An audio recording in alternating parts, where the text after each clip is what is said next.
नमस्कार, आप लोग राजस्थान में आप सभी का स्वागत। मैं हूं आपके साथ आशीष प्रमोद गोस्वामी। खबरों की शुरुआत करेंगे। जयपुर से खबर है, कांग्रेस प्रदेश प्रभारी सुखजिंदर रंधावा आज चर्चा करने जा रहे हैं। सुखजिंदर रंधावा थोड़ी देर में वॉर रूम पहुंच जाएंगे। दिन भर कांग्रेस वॉर रूम में मंथन होना है। अलग अलग नेताओं से 1-to-1 मुलाकात करेंगे रंधावा। अलग अलग समाजों के डेलीगेशन भी इस दौरान रंधावा से मिलने के लिए पहुंचेंगे। सिख समाज का एक प्रतिनिधि मंडल रंधावा से मिलने वॉर रूम पहुंचा। 11 बजे से पार्टी नेताओं से रंधावा मिलने की शुरुआत कर देंगे और तमाम लीडर से मिलेंगे, इंक्लूडिंग सह प्रभारी अमृता धवन।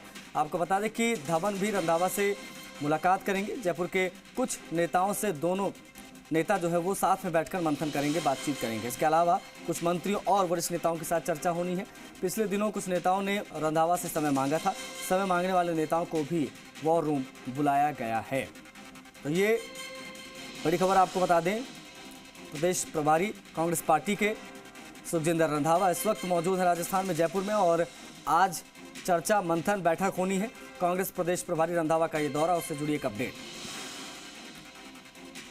इससे पहले सीएम आवास पर आधी रात तक बैठकों का दौर चलता रहा। मंत्रिमंडल और परिषद की बैठक के बाद रंधावा की क्लास शुरू हो गई। सीएम अशोक गहलोत और पीसीसी चीफ गोविंद डोटासरा बैठक में मौजूद रहे। शिक्षा मंत्री बीडी कल्ला बीकानेर से वीडियो कॉन्फ्रेंसिंग के माध्यम से जुड़े। मंत्रियों के साथ प्रभारी सुखजिंदर रंधावा का संवाद हुआ। हालांकि पूरी बैठक चुनाव केंद्रित ही रही। ईडी के दस्तक से कांग्रेस में हलचल दिखी। कांग्रेस ने ईडी की कार्रवाई पर विरोध की रणनीति का मन बना लिया है। बैठक में कुछ मंत्रियों ने कहा कि ईडी की कार्रवाई का माकूल जवाब देना चाहिए। हालांकि कुछ वरिष्ठ नेताओं ने कहा कि अभी विरोध करना जल्दबाजी हो सकती है। लेकिन प्रभारी रंधावा भी एग्रेसिव रणनीति के पक्ष में दिखे। मंत्रियों की पावर को लेकर भी सुझाव जो है वो दिए गए। रंधावा ने सभी को गंभीरता से सुना। एक मंत्री को अपनी बात करने का मौका यहां पर दिया गया। रात 12 बजे के बाद तक मंथन का दौर चलता रहा। रात के खाने से पहले शुरू हुई चर्चा डिनर और उसके बाद तक चलती रही। बैठक में सरकार से संगठन तक की बात हुई। चौपाल से लेकर चुनावी तैयारियों की चर्चा। इसके साथ ही प्रभार वाले जिलों से मंत्रियों के निर्वाचन क्षेत्र की नब्ज वो टटोली गई। रंधावा ने मंत्रियों को आला कमान का संदेश दिया। कहा कि सभी को एकजुटता से चुनाव के लिए तैयार होना चाहिए।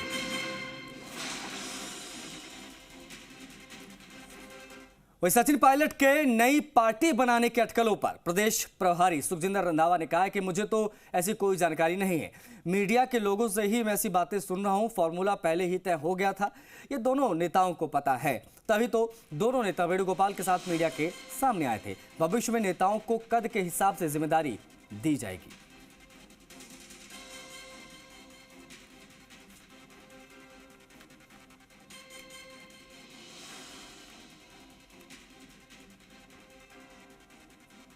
ये मेरा ख्याल कि आपकी और मीडिया में ज़्यादा बात है, ऐसी कोई बात नहीं। सर सुलह हो चुकी है या? बिल्कुल सुलह उस दिन पूरी हो गई थी और तभी तो वो बाहर इकट्ठे दोनों आए थे और वेणुगोपाल जी ने वहाँ प्रेस कॉन्फ्रेंस की थी। फार्मूला था, इन दोनों को भी पता है और बाहर आकर केसी जी ने वो उनका दोनों का इकट्ठी जो मीटिंग करवाई, वो आप समझ सकते हैं कि दोनों इकट्ठा काम करना चाहते हैं। इस बीच आपको बता दें कि पुलिस हेडक्वार्टर्स में आज पुलिस महकमे की एक अहम समीक्षा बैठक है। शाम 5:30 बजे से पुलिस मुख्यालय में यह बैठक शुरू हो जाएगी। मुख्यमंत्री अशोक गहलोत भी रहेंगे। मुख्य सचिव, गृह सचिव, डीजीपी समेत तमाम आला अधिकारी मौजूद रहेंगे समीक्षा बैठक में। प्रदेश में कानून का राज कैसे स्थापित हो, कानून व्यवस्था कैसे बेहतर हो, अपराध की रोकथाम को लेकर कैसे अंकुश लगे, इस पर जो है वो चर्चा होनी है। कानून व्यवस्था, अपराध नियंत्रण पर चर्चा। मुख्यमंत्री भी बैठक में मौजूद रहेंगे। तमाम आला अधिकारी पुलिस मुख्यालय में आज ये बैठक होनी है शाम 5, 5:30 के बीच।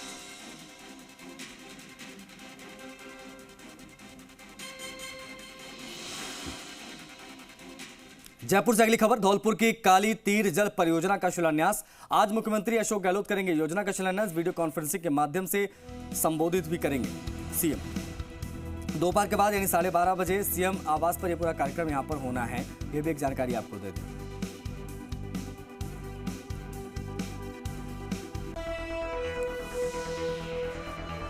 बड़ी खबर है,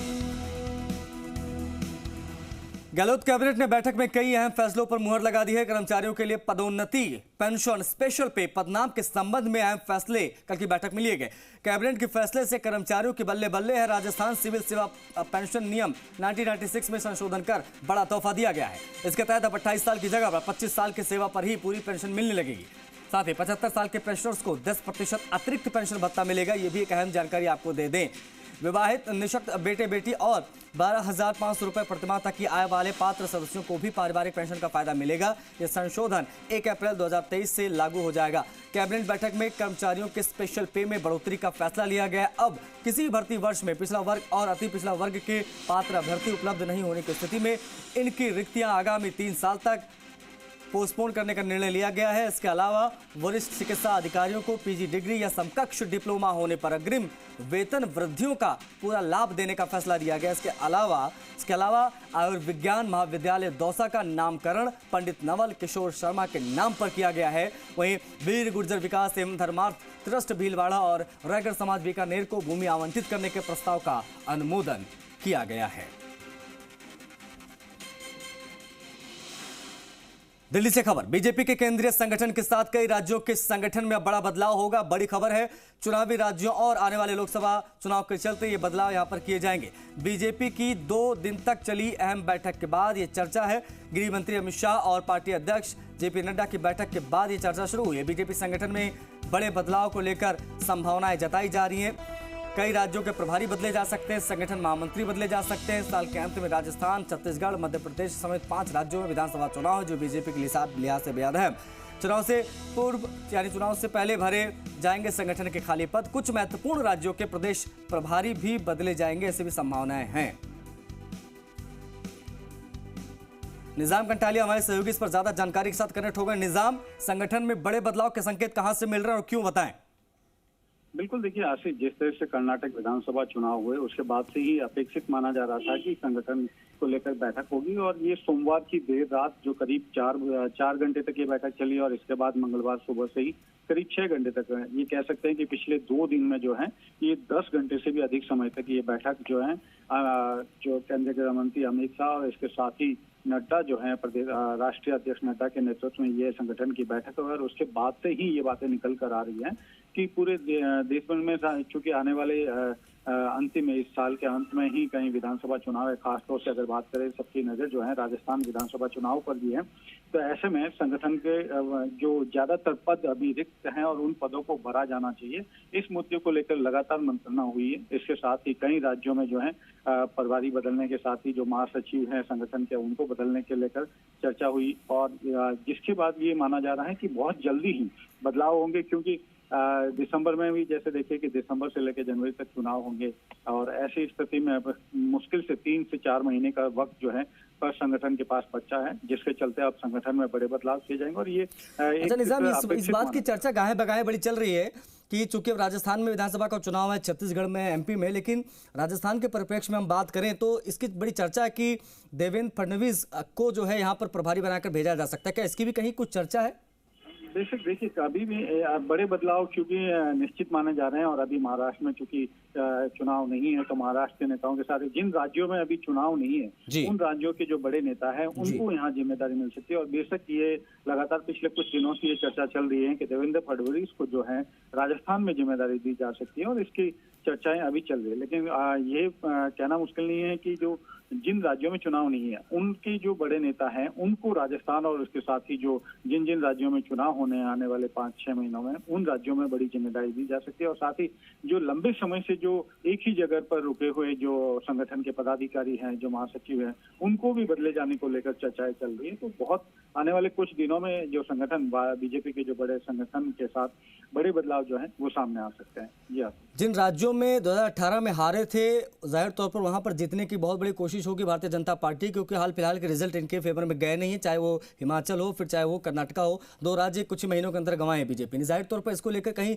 सुगबुगाहट होगी, खलबली मची होगी, कहीं ऐसा ना हो जाए कहीं फिर से खेल हो जाए राजस्थान में, विशेष तौर पर क्योंकि अशोक गहलोत लगातार 156 का नारा दे रहे हैं और मजबूती के साथ चुनाव लड़ने की तैयारी में है। साथ ही साथ में छत्तीसगढ़ की बात करें, वहां पर भी बीजेपी पिछली बार 18 में हारी थी, मध्य प्रदेश में हारी गई थी, बाद में जोड़ तोड़ से सरकार बनी थी। अब ऐसे में ये राज्य बड़े राज्य हैं उत्तर भारत के और बहुत महत्वपूर्ण, क्या इसी वजह से माना जाए कि बड़ी बैठक लगातार हो रही है और आने वाले दिनों में और बैठकें हम देखेंगे इस परिप्रेक्ष्य में? निजाम, बेशक देखिए कि कर्नाटक चुनाव के हारने के बाद जिस तरह से दक्षिण के राज्यों से एक तरह से बीजेपी को नुकसान हुआ है, वो अब कहीं उत्तर भारत के जो राज्य हैं उनमें वो भरपाई करना चाहेगी। और इसी वजह से ये है कि संगठन जो चाहता है कि पूरी तरीके से वो पूरी ताकत के साथ वो इन राज्यों में लड़े, क्योंकि लगातार तीन राज्य एक तरह से जा चुके हैं। कर्नाटक और हिमाचल प्रदेश की जो हार है उसके बाद संगठन में बड़े बदलाव करना जरूरी भी हो गया, और साथ ही राजस्थान और मध्य प्रदेश जैसे राज्यों को अब किसी भी सूरत में जो है बीजेपी खोना नहीं चाहेगी। और ये इनका सबसे बड़ा टारगेट जो है वो सामने अगर नजर आएगा उनको, तो राजस्थान और मध्य प्रदेश पूरी नजर इनकी रहेगी। तो ऐसे में दोनों राज्यों में ज्यादा बड़े संगठन में जो बड़े बदलाव के संकेत कह सकते हैं। अच्छा निजाम, एक चीज और मैं आपसे समझना चाहूंगा, चूंकि आप बहुत करीब से भारतीय जनता पार्टी की इस राजनीति को देख रहे हैं, ये जो विधानसभा चुनाव जिसकी हम चर्चा कर रहे हैं, चाहे 4-5 राज्यों के जो होने वाले हैं इसी साल के एंड में, इसके अलावा उसके 1-2 महीने बाद ही लोकसभा चुनाव की तैयारियां शुरू हो जाएंगी, इनफैक्ट शुरू हो जाएंगी दिसंबर के बाद से ही। अब ऐसे में जो लोकसभा चुनाव है उसमें राजस्थान में क्लीन स्वीप बीजेपी ने किया 18 का हारने के बाद मध्य प्रदेश में क्लीन स्वीप किया। तो क्या इस लिहाज से भी देखा जाए तो कुछ बड़े बदलाव किए जा सकते हैं कि भाई यहाँ सिर्फ विधानसभा की बात नहीं हो रही, यहाँ लोकसभा पे भी हमको यही पेस मेंटेन करके जाना है ताकि वहां पर एक बार फिर से मोदी जी रिपीट करें?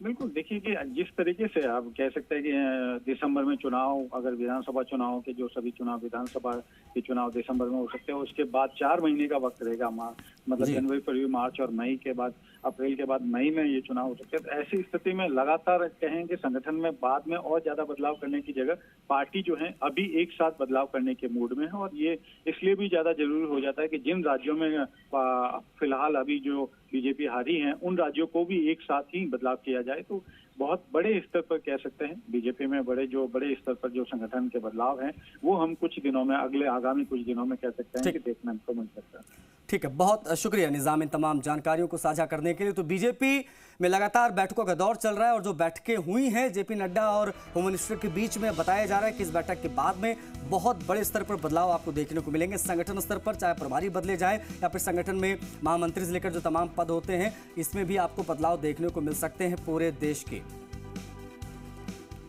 जयपुर से अगली खबर, कांग्रेस प्रदेश प्रभारी सुखजिंदर रंधावा और रूम पहुंच गए हैं। नेताओं कार्यकर्ताओं के साथ मुलाकात का दौर उनका शुरू हो गया है। ये एक बड़ी अपडेट आपको दे दें कि सुखजिंदर रंधावा भी लगे हुए हैं लगातार चुनावी तैयारियों में। 3 दिन का उनका ये दौरा है राजस्थान का और ताबड़तोड़ जो है उनके मुलाकात का सिलसिला चल रहा है। तमाम लीडर्स ने उनसे मिलने का समय मांगा तो उनको भी बुलाया गया है।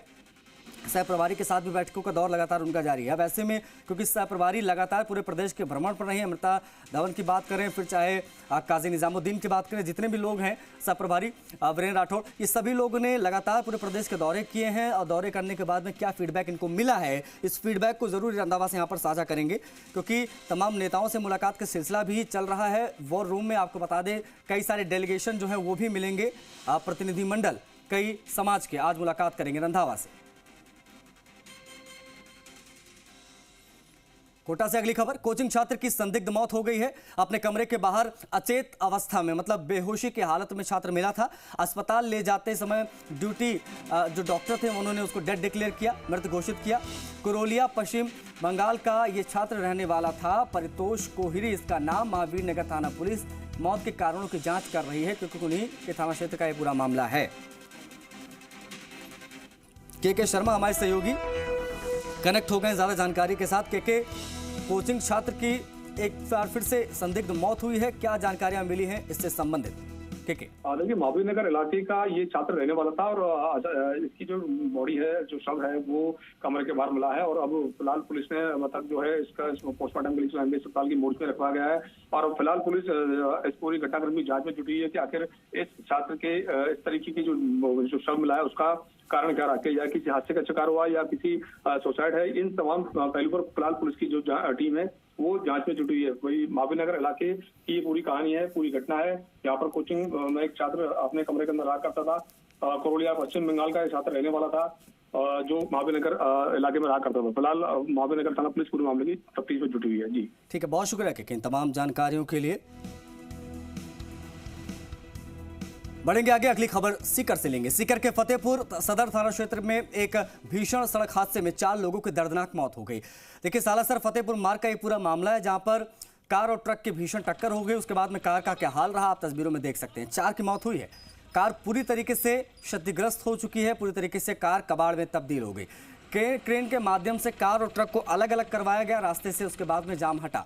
मृतकों के शवों को फतेहपुर के धानुका अस्पताल की मूर्ति में रखवाया गया है। एक मृतक के जेब से जोधपुर कमिश्नरेट पुलिस के जवान का कार्ड भी मिला है।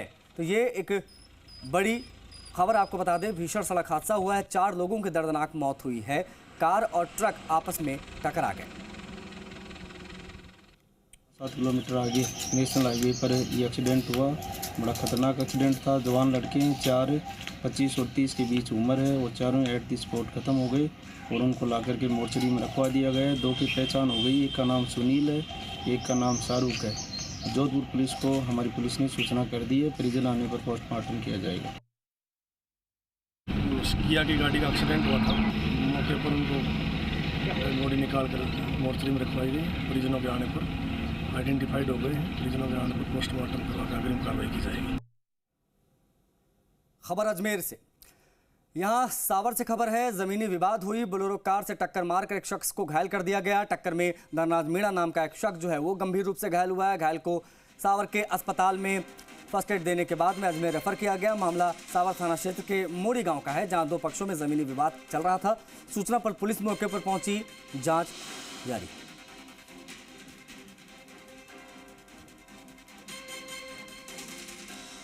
जयपुर से अगली खबर है। रोडवेज में जोनल मैनेजर का चेकिंग अभियान पूरा हुआ। 3 से 7 जून तक यह अभियान चलाया गया। 7 जोनल मैनेजर ने अलग अलग जोन में जाकर निरीक्षण किया। बसों में बेटिकट यात्रा करने वाले परिचालकों पर कार्रवाई। मैनेजर जोनल ने 2 दर्जन केस बनाए हैं। आज रोडवेज एमडी नतमल डिटेल करेंगे अभियान को लेकर समीक्षा। तो जो अभियान चल रहा था उसको लेकर आज समीक्षा भी होनी है।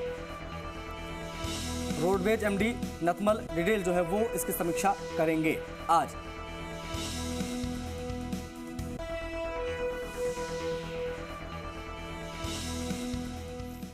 नागौर जिले के डिडवाना के नजदीकी खिचिया बासनी गांव में मामूली कहासुनी के दौरान आपस में ही रिश्तेदार भिड़ गए।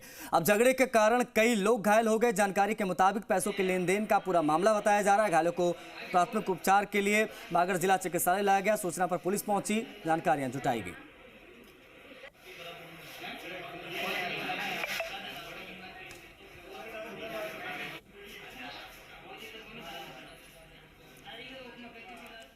जालोर जिला मुख्यालय पर कलेक्ट्रेट सभा कक्ष में सांसद देवजी राम एम पटेल की अध्यक्षता में जिला विकास समन्वय और निगरानी समिति की बैठक हुई। इस बैठक में सड़क, पानी, बिजली और कानून व्यवस्था सहित कई मुद्दों पर चर्चा हुई। इस दौरान सांचौर थाने को सवालों के कटघरे में खड़ा कर दिया गया। इस समिति के महिला सदस्य द्वारा उर्मिला दर्जी ने कहा है कि सांचौर में रात भर शराब के ठेके खुले रहने की वजह से महिलाओं का शहर से गुजरना मुश्किल हो जाता है। सांचौर थाना महीने की 20 में से 25 लाख की मंथली देता है। जिसके बाद सांसद ने एसपी से थानेदार पर एक्शन लेने के लिए कहा, जिस पर एसपी सेन ने कार्रवाई का आश्वासन दिया।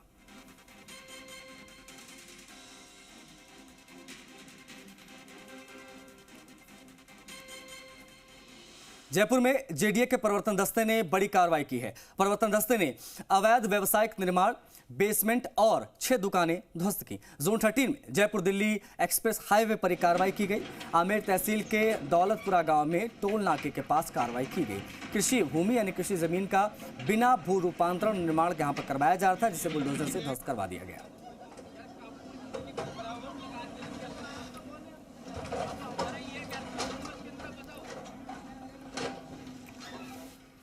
बारां जिले के अंता के पास रायपुरिया में प्रशासन ने बुलडोजर चलाकर चारागाह भूमि से अतिक्रमण हटाया। इस दौरान भारी भरकम पुलिस जाब्ता भी तैनात रहा। कार्यवाहक तहसीलदार जुगल किशोर नागर ने बताया कि 15 से 20 दबंगों ने चारागाह भूमि पर अतिक्रमण कर रखा था, जिसे जेसीबी से हटाया गया था।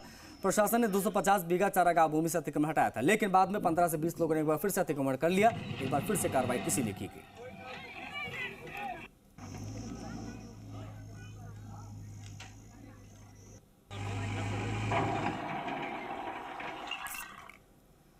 जयपुर वासियों को आज एक बार फिर से पानी की किल्लत का सामना करना पड़ेगा। जयपुर के बीसलपुर के शटडाउन के कारण जल संकट की स्थिति बन गई है। पानी को पीने का पानी मिल नहीं रहा है और लोग हैं बहुत ज्यादा परेशान।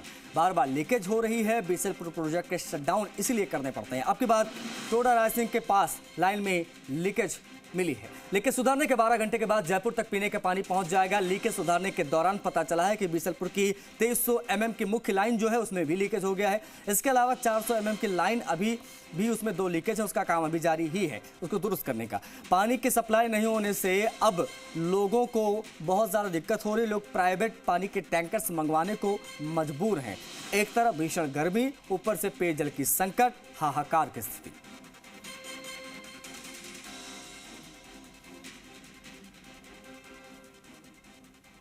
बीसलपुर का शटडाउन और 22 लाख से ज़्यादा आबादी प्यासी, कुछ यही कहानी एक बार फिर से बीसलपुर प्रोजेक्ट की, क्योंकि बार बार लीकेज की जो खबर है वो लगातार सामने आ रही है और लगातार लीकेज के बाद में लोगों का बुरा हाल है। जयपुर वासियों के साथ मैं मौजूद हूँ। आप बताइए कि आज आपके घर पीने का पानी आया? पानी बस 5 मिनट ही आया, मैं भर नहीं पाई। अब मैं परेशान हूँ, ना तो कोई काम हुआ है ना कुछ, और बच्चे सब बिना पानी के। तो अब क्या टैंकर मंगवाऊंगी, अब क्या करूंगी फिर, प्यास। आपके घर आया पीने का? 2 बाल्टी आया पानी बस। अच्छा। हाँ, परेशानी तो है। टैंकर मंगाती हूँ मैं तो 1 महीने में 2 बार मंगाती हूँ। आप? हम डलाएंगे अब। समस्या हुई? हाँ, समस्या है पानी की बहुत। 700 रुपये महीने के लगते हैं मेरे, 1 महीने में 2 बार मंगाती हूँ टैंकर। अब पीने का पानी तो इधर उधर से भर लाए 1 बाल्टी, पर नहाने के लिए धोने के लिए भी चाहिए। बहुत परेशान। निश्चित तौर पर लोगों की समस्या यहाँ पर बनी हुई है, क्योंकि जिस तरीके से बीसलपुर शटडाउन हुआ है तो जयपुर की लाइफलाइन पूरी तरीके से ठप हो गई है। ऐसे में सवाल यही कि आखिरकार बार बार बीसलपुर प्रोजेक्ट में लीकेज क्यों हो रहा है, क्यों इसका स्थायी समाधान नहीं निकाल पा रहे। कैमरा पर्सन राहुल चौहान के साथ आशीष चौहान, जी मीडिया, जयपुर। मैं इस वक्त जयपुर के एक CWR में मौजूद हूँ, जहाँ से घरों में पानी की सप्लाई होती है। ये देखिए, ये CWR पूरा भरा रहता है, लेकिन आज शटडाउन के कारण ये CWR पूरा खाली यहाँ पर दिखाई दे रहा है। मैं जहाँ पर खड़ा हूँ वहाँ पर पानी भरा रहता है, लेकिन शटडाउन के कारण आज पानी की सप्लाई जयपुर के अधिकतर हिस्सों में बाधित रही है। तस्वीरों में आप देखेंगे तो ये CWR आज खाली है। यहीं से जयपुर के घरों में पानी सप्लाई होता है और बताया ये जा रहा है कि 10 बजे शटडाउन कंप्लीट होगा और उसके बाद में सूरजपुरा से जयपुर के लिए पानी छोड़ा जाएगा। जो लीकेज है उसको सुधारने का काम जो है वो पूरा हो जाएगा, जिसके बाद में लगातार जो 12 घंटे का वक्त लगेगा जयपुर तक पानी पहुंचने के, यानी कि पानी का जो ट्रैवल टाइम है वो 12 घंटा लगेगा और उसके बाद में पंप हाउसों तक पानी पहुंचेगा और फिर जयपुर में पानी की सप्लाई हो पाएगी। यानी कि आज जयपुर में पानी की सप्लाई नहीं हो पाएगी, लेकिन कल सवेरे से जो पीने का पानी है वो जयपुर शहर तक पहुंच पाएगा। यानी कि आज लोगों को परेशानियां ज़रूर हो रही है, लेकिन कल सवेरे जयपुर में पीने का पानी पहुंच पाएगा। मैं जिस वक्त यहाँ पर खड़ा हूँ, यहाँ पर भी जयपुर में पानी के लिए CWR में, तमाम CWR में इसी तरह का जो स्टोरेज है वो किया जाता है, लेकिन सभी CWR में कुछ ऐसी ही कहानी, आज ऐसी ही तस्वीर दिखाई दे रही है जो शटडाउन हो रहा है इसकी वजह से। तो लीकेज सुधारने का काम लगातार जारी है और कल सवेरे ही अब जयपुर में पीने का पानी पहुंच पाएगा। कैमरा पर्सन राहुल चौहान के साथ आशीष चौहान, जी मीडिया, जयपुर। इस बुलेटिन में वक्त एक छोटे से ब्रेक का है, जल्द हाजिर हो रहा है।